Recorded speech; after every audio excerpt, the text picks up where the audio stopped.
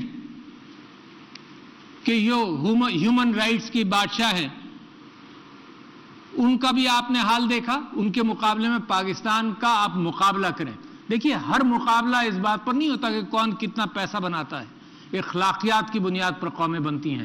اگر آپ مقابلہ کریں تو اس وقت دریاؤں میں اور سمندروں میں مہاجرین کو ڈوبنے دیا جاتا ہے، کشتیوں میں ڈوبنے دیا جاتا ہے، مگر ان کو پناہ نہیں دی جاتی۔ پاکستان ایسا ملک ہے جس نے 35 لاکھ مہاجرین کو پناہ دی اور اپنے آپ کو مضبوط کیا، اخلاقی اعتبار سے مضبوط کیا۔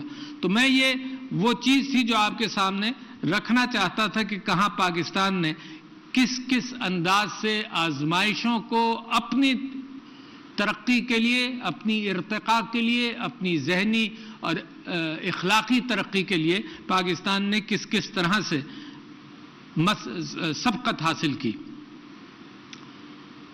اس کے بعد یہ بھی ثابت کیا اس قوم نے کہ کوئی مشکل، کوئی آزمائش آئے تو اس کے اندر ہم پورے اترتے ہیں، اپنی جیبوں میں ہاتھ ڈالتے ہیں، اپنا وقت نکالتے ہیں، چاہے وہ 2005 کا زلزلہ ہو، چاہے وہ 2010 کا سیلاب ہو، چاہے وہ کووڈ ہو، مگر پاکستانی قوم مل کر مقابلہ کرتی ہے۔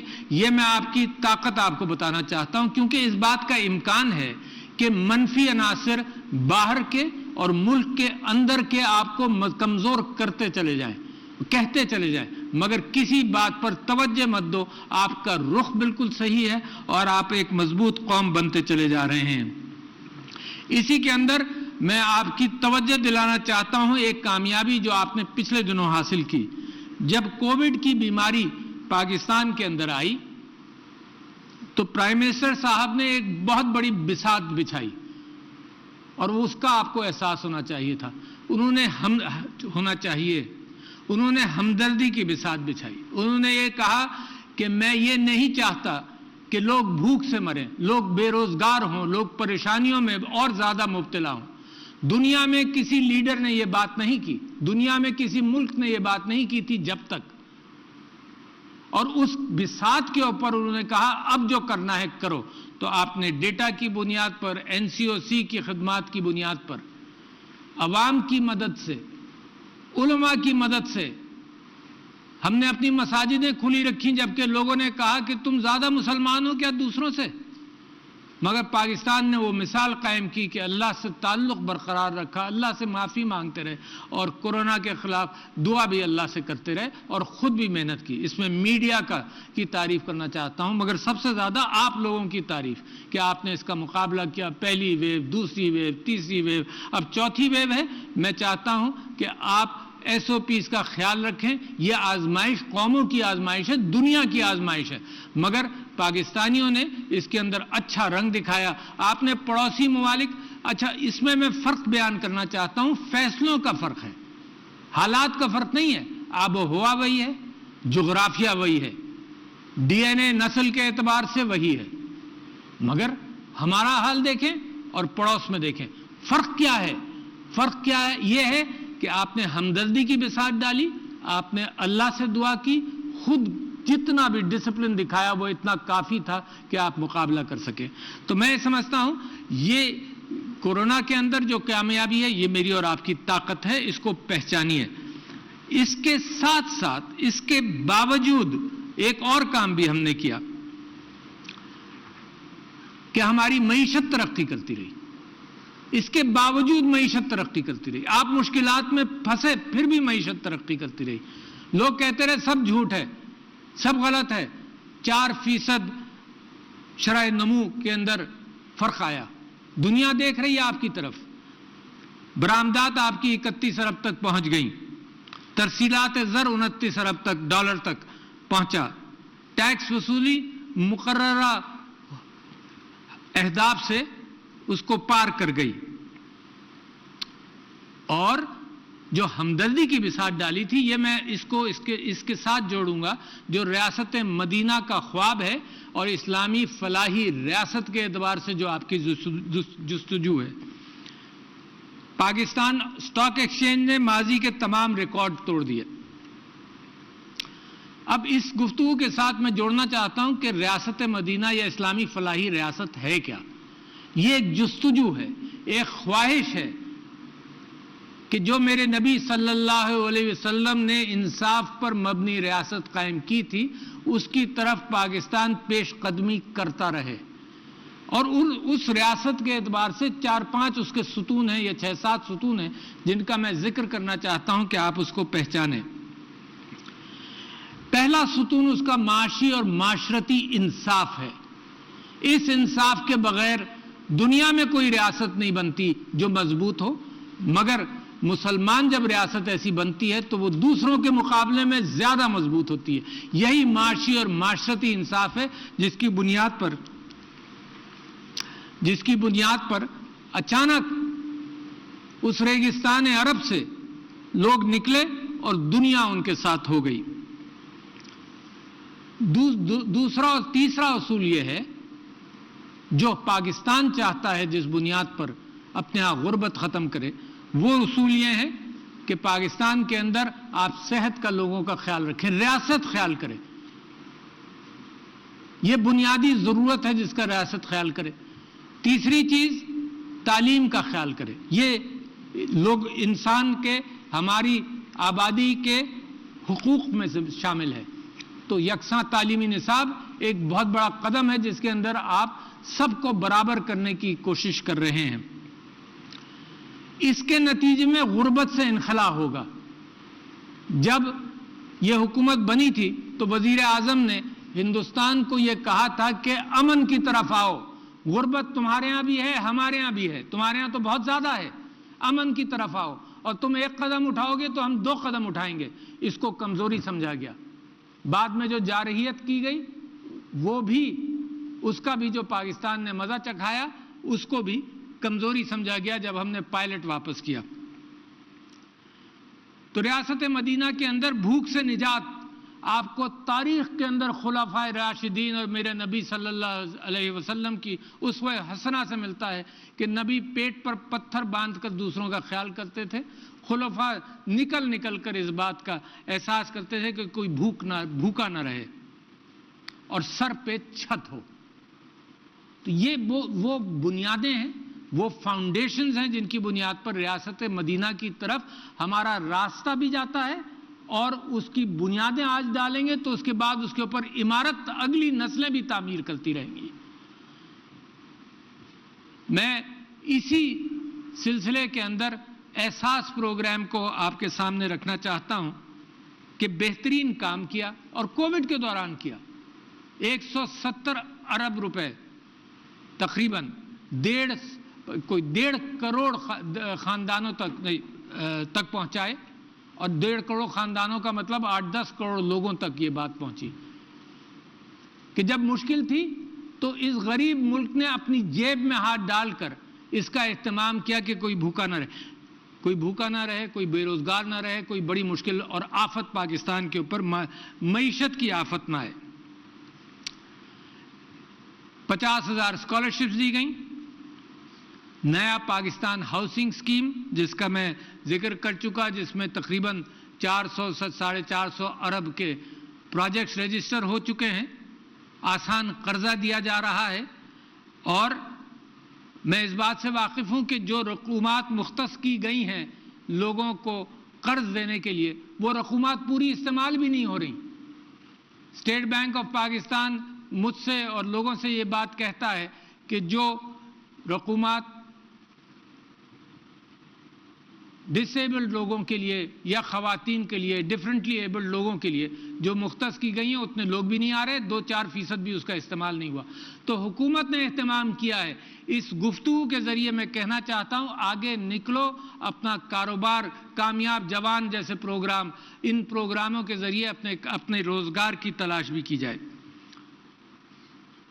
اس میں قرضے کی شرائط بہت کم ہے، بہت سارے چھوٹے قرضوں پر کوئی کولیٹرل نہیں ہے، نکلیں اور استعمال کریں۔ اس کے ساتھ ساتھ ایک ذمہ داری پاکستان نے اور اٹھانی پڑے گی، کیونکہ پچھلی نسلوں کے اندر، پچھلی دہائیوں کے اندر جب کرپشن کی وجہ سے بہت کچھ ہمارے ہاں کم رہا تو یہ بھی ہوا کہ لوگ ان پڑھ رہ گئے۔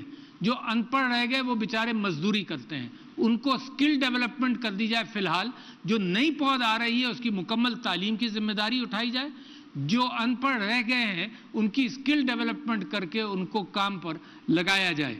تو یہ بھی ایک بڑی محنت ہے، تو لہٰذا بہت ساری ذمہ داریاں آپ کے اوپر آ گئیں، مگر میں آپ کو اطمینان دلانا چاہتا ہوں کہ آپ کے اندر جو اللہ تعالیٰ نے خصوصیات اب ڈال دی ہیں، آپ اس قابل ہیں کہ اس قوم کو ترقی یافتہ ممالک کی صفوں کے اندر بہت جلد کھڑا کر دیں۔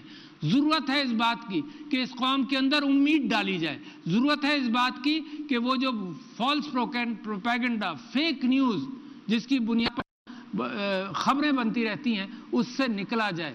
دنیا جو مرضی آئے کہے آپ سے، آپ ایک مضبوط کوششوں کے ساتھ پاکستان کی ترقی کے اعتبار سے اپنے ذہن کے اندر اور اپنے کاموں کے اندر اپنے آپ سے اور قوم کے ساتھ انصاف کریں۔ ایک ڈیجیٹل پاکستان بن رہا ہے، ایک نالج اکانومی بن رہی ہے، اور میں لوگوں کی توجہ بار بار اس طرف دلاتا ہوں کہ یہ بڑی تیزی سے یہ ٹرین جا رہی ہے، اور پاکستان کو جلدی اس ٹرین پر سوار ہونا پڑے گا۔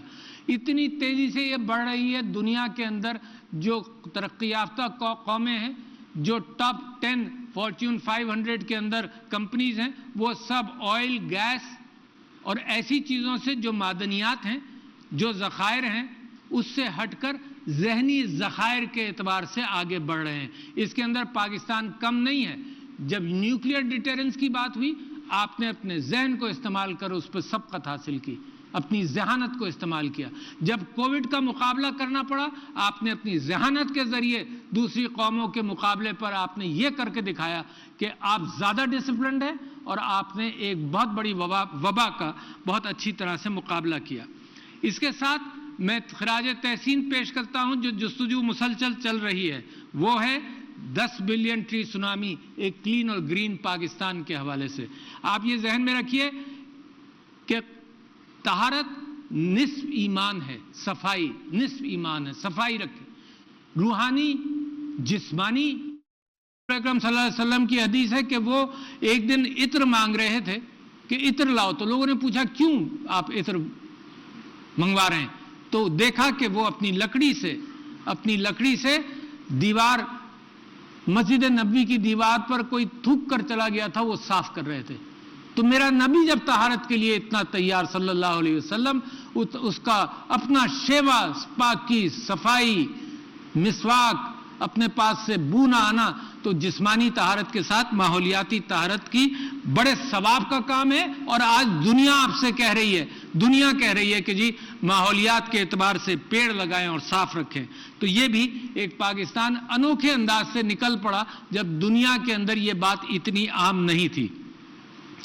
میں اب ذکر کرنا چاہتا ہوں مقبوضہ کشمیر کے حوالے سے۔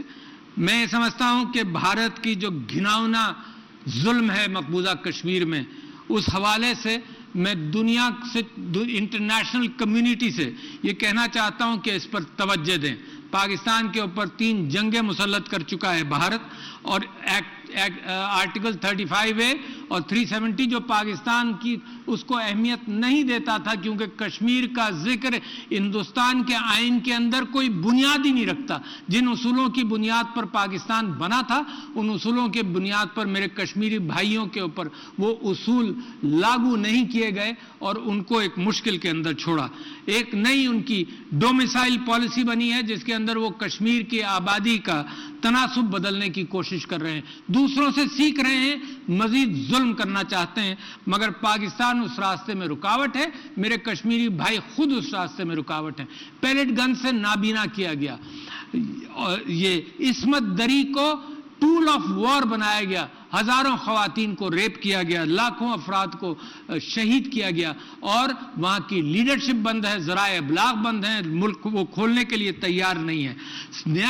صرف یہی نہیں کہ کشمیر میں یہ کر رہے ہیں، ان کا نیا سٹیزن شپ ایکٹ جو ہے وہ اپنے اقلیتوں کو وہ محصور کر رہا ہے، خاص طور پر مسلم اقلیت کو۔ اور پرائم منسٹر صاحب جہاں دنیا کے اندر بلاسفیمی کے اعتبار سے اور اسلامو فوبیا کے اعتبار سے گفتگو کرتے رہے، اسی اعتبار سے میں سمجھتا ہوں انہوں نے یہ بھی بتایا کہ یہ جینوسائیڈ کی طرف راستہ ہے۔ دنیا میں جہاں بھی جینوسائیڈ ہوا ہے وہ ایک اقلیت کو محصور کر کر، نکو کر کر، پریشان کر کر، معاشرے میں ان کا مقام کم کر کے، ان کی تجارت کو ختم کر کر، نوکریاں نہ دے کر کیا جاتا ہے، اور وہ ہندوستان کے اندر ہو رہا ہے۔ تو لہٰذا میں تو چاہتا ہوں کہ دنیا اس بات کو پہچانے کہ ہندوتوا اور RSS کی سوچ بھارتی لیڈرشپ پر حاوی ہے۔ نتیجہ یہ ہے کہ خطے میں امن کا امکان نہیں ہے۔ آپ کو اور پھر ہمارے ساتھ کیا، کلبھوشن یادو آپ کو یاد ہے، یہ جو دہشت گردی کا لاہور کا واقعہ آپ اس سے واقف ہیں، یہ جس طرح سے پاکستان کے حالات خراب کرنے کی کوشش کر رہا ہے، فیک نیوز دنیا کے اندر اس کا پرچار کر رہا ہے۔ تو لہٰذا پاکستانیوں، میرے بھائیوں اور بہنوں، اس بات کی فکر کرو کہ فیک نیوز چاہے اندر سے نکلے، یہ غیبت ہے، چاہے اندر سے نکلے، اس پر احتیاط کرو۔ اور صحیح قرآن کی آیات موجود ہیں کہ صحیح راستہ، اس کی تصدیق کر لو۔ تو لہٰذا میں سمجھتا ہوں کہ جہاں قوموں کے اعتبار سے میری خواہش یہ ہے کہ پاکستانی قوم صفحے اول پر پہنچے، تو اپنے آپ کو اخلاقی طور پر مضبوط کرنے کے مستقبل کے راستے میں آپ کے سامنے رکھ رہا ہوں، اخلاقی طور پر مضبوط کرنے کے مستقبل کے راستے میں آپ کے سامنے رکھ رہا ہوں۔ میں افغانستان کے حوالے سے اپنی گفتگو اختتام پر لاتے ہوئے یہ بات آپ سے کہنا چاہتا ہوں کہ وہاں کا آج کل ایک ہیجانی کیفیت ہے۔ انشاءاللہ میں امید رکھتا ہوں کہ امن قائم ہوگا، اور میں ایک بہت بڑی درخواست کرتا ہوں اپنے افغان بھائیوں کے ساتھ، اور وہ درخواست یہ ہے کہ صلح حدیبیہ کو اپنے سامنے رکھتے ہوئے امن لائیں۔ ابھی یہاں قرآن کی ایک سورت کی تلاوت ہوئی جس کے اندر اللہ تعالیٰ فرماتا ہے کہ تم آپس میں دشمن تھے، اللہ نے تم کو جوڑا، آپس میں محبت پیدا کی، تم کو بھائی بھائی بنایا۔ میرے افغانی بھائی 40-50 سال سے مستقل آزمائش میں ہیں، لاکھوں افراد شہید ہوئے، پناہ گزین ہمارے ہاں موجود ہیں۔ تو میں سمجھتا ہوں کہ اسلامی تاریخ سے وہ راستہ ملتا ہے جس کی بنیاد پر افغانستان میں امن جلدی آ سکتا ہے۔ نیلسن مینڈیلا نے ساؤتھ افریقہ کے اندر قوم کو جوڑا، اور ہماری نظیر اسلام کی تو اس سے بھی بہت بڑی ہے۔ اگر ہم اس پر عمل کریں گے تو انشاءاللہ افغانستان میں امن ہوگا۔ پاکستان نے افغانستان کے بعد جنگ کی سب سے بڑی قیمت ادا کی افغانستان کے اندر۔ پاکستان اگر افغانستان میں امن ہو جائے گا تو سب سے زیادہ بھلا میرے افغان بھائیوں کا ہوگا، مگر پاکستان کا بھلا پھر وہ دوسرا ملک ہوگا جس کو سب سے بڑا فائدہ ہوگا۔ تو میں اپنے اسلامی ممالک، اپنے بھائیوں کی ترکی، سعودی عرب، چین اور چین پاکستان راہداری کے اعتبار سے جو پاکستان میں ترقی ہو رہی ہے، میں سب کا مشکور ہوں۔ مگر آخری بات میں یہ کرنا چاہتا ہوں کہ میں یہ سمجھتا ہوں کہ آپ جس راستے پر گامزن ہیں، آپ ایک ابھرتی ہوئی قوم ہیں، آپ ایک دنیا کی طاقتور قوم بننے جا رہے ہیں، یہ بات اپنے دل سے نہیں نکالنا۔ آپ کا ملک بڑی قربانیوں سے بنا ہے، آپ کی محنتوں کے ساتھ یہ ملک بڑی تیزی سے ترقی کی راستے پر چل رہا ہے اور چلتا رہے گا. آپ کا مستقبل بہت روشن ہے, آپ کا مستقبل انوکھا مستقبل ہے. ریاست مدینہ کا خواب اگر آپ اس کی طرف چلتے رہے تو اللہ تعالیٰ بھی آپ کے لیے راستے کھولے گا. بہت شکریہ. پاکستان پائندہ باد.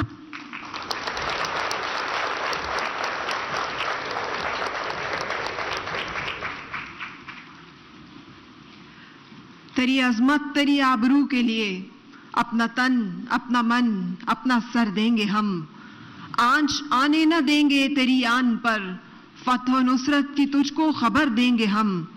تجھ کو بخشیں گے آنکھوں کی ہم روشنی, تیرے دامن کو لالو گوہر دیں گے ہم. اے نگارے وطن تو سلامت رہے, مانگ تیری ستاروں سے بھر دیں گے ہم. خواتین و حضرات, ماہ مقدس محرم الحرام کا آغاز بھی ہو چکا ہے, جہاں ہم آزادی کے لیے اور وطن کی خاطر جان قربان کرنے والوں کو خراج عقیدت پیش کر رہے ہیں. وہیں ہم حضرت امام حسین علیہ السلام اور ان کے ساتھیوں کی عظیم قربانی کو یاد رکھے ہوئے ہیں, کیونکہ یہ قربانی ہمیں اسلام کی سربلندی اور حق و انصاف کی خاطر جان قربان کرنے کا درس دیتی ہے. اور یہی درس ہمیں شاعر مشرق ڈاکٹر علامہ محمد اقبال نے بھی دیا ہے. ہم خوش نصیب ہیں, ہمیں اس عظیم شاعر اور مفکر نے آزادی کا راستہ دکھایا جسے دنیا ڈاکٹر علامہ محمد اقبال کے نام سے جانتی ہے. آئیے خودی سے لبریز کلام اقبال سنتے ہیں, جسے پیش کریں گی ڈاکٹر معصومہ انور. خودی کا سر نہا لا الہ الا اللہ.